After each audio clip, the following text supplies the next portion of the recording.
Voltamos para o segundo bloco do nosso programa. Estamos conversando sobre os conflitos na Síria e os seus desdobramentos com a psicanalista Claude Fath-Hajar. Muito bem, doutora Claude, os Estados Unidos fizeram uma guerra contra o Iraque a partir de uma alegação não verdadeira, a de que havia armas de destruição em massa que nunca foram encontradas.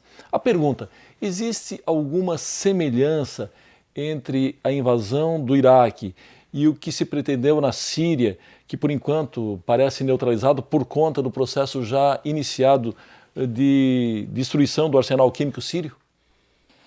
Muito bem colocada. Na verdade, existe na cabeça do governo americano que existe uma continuidade e está toda ela colocada nos países, né, que eles chamavam de eixo do mal. Não sei se você lembra, depois de Claro. 2001. Então, esses países do eixo do mal eram 7.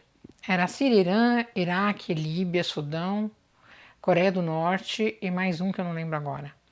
Muito bom. Esses 7 países eles foram sendo devagarzinho desmembrados. Eles entraram, atacaram, né? E não interessava mais os serviços que o Saddam Hussein ofereceu para os Estados Unidos, e muito menos Muammar Gaddafi.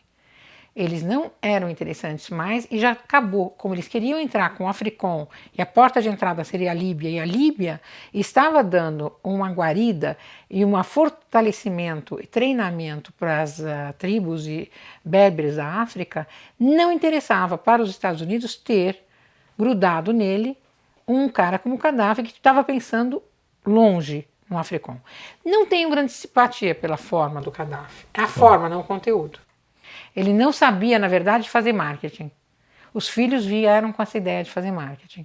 Ele abriu mão das armas nucleares e, por causa disso, foi puxado a orelha dele pelo falecido pai. Falou: você não podia nunca ter abrido mão daquilo que te segurava no governo. Isso em 2003. E eles começaram a achar que era descartável. E foi descartado para a França poder entrar e poder entrar no Mali. Né? Então há sim uma semelhança em querer usurpar as riquezas daquela região, mas principalmente para endividar aqueles países para que eles possam ter que recorrer ao Banco Mundial.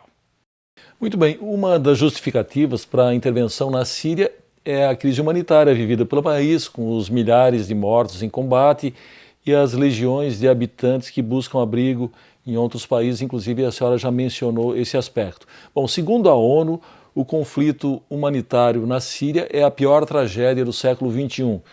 O que há de verdade, na sua análise, em tudo isso? Eu não vou minimizar que seja realmente um conflito que gerou muita dor para o povo sírio, que agora nós vamos ter que restaurar esse tecido social.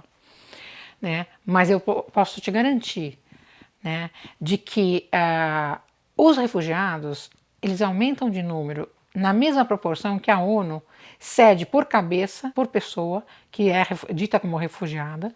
Eles pagam para que aquele país possa realmente arcar com aquele...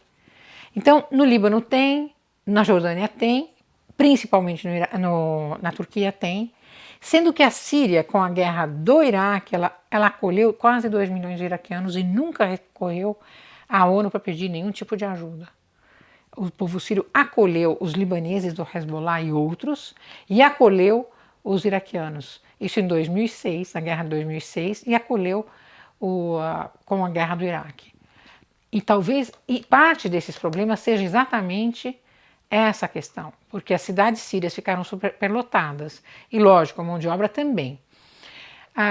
Outra coisa que ocorre, que é semelhante e diferente, é diferente porque Estados Unidos entrou realmente. Né? É semelhante porque o objetivo é o mesmo e parece que a memória do povo americano é zero. E a memória do mundo é zero. Ninguém quer lembrar do porquê, né, que não se permitiu a entrada e mesmo assim se entrou. E Bush filho foi e fez a guerra, mesmo não tendo a autorização da ONU. Naquela época, o que tem diferente hoje, por exemplo, não havia no Putin da União Soviética a mesma determinação, né, de hoje. Eu diria que há um ponto de divisor de águas. 4 de fevereiro de 2012, quando teve o primeiro veto do Conselho de Segurança da ONU de China e de Rússia. Esse é um ponto diferente. Em nenhum momento isso se pensou em termos de Iraque, em nenhum momento se pensou em termos de... Agora, a utilização da questão das armas químicas ficou provado nas manchetes e nos jornais da Turquia, da Russia Today e outros, de que foram implantados na Síria. A Síria não tinha interesse em usar armas químicas. Se ela quisesse pensar em usar, ela não usaria sobre o seu próprio povo, suas crianças. Ele usaria contra um agressor que seria Israel e mesmo assim ele não revidou. E eu te pergunto, será que se aqui no Brasil nós tivéssemos tido o ataque que nós tivemos na Síria agora recentemente, 2 ou 3 vezes, mais de 2007, será que nós não revidaríamos? Ou será que ele foi muito sábio de não revidar, porque poderia colocar o mundo em convulsão? Eu deixo para vocês pensarem. Muito bem, eu preciso chamar mais um rápido intervalo, nós já voltamos.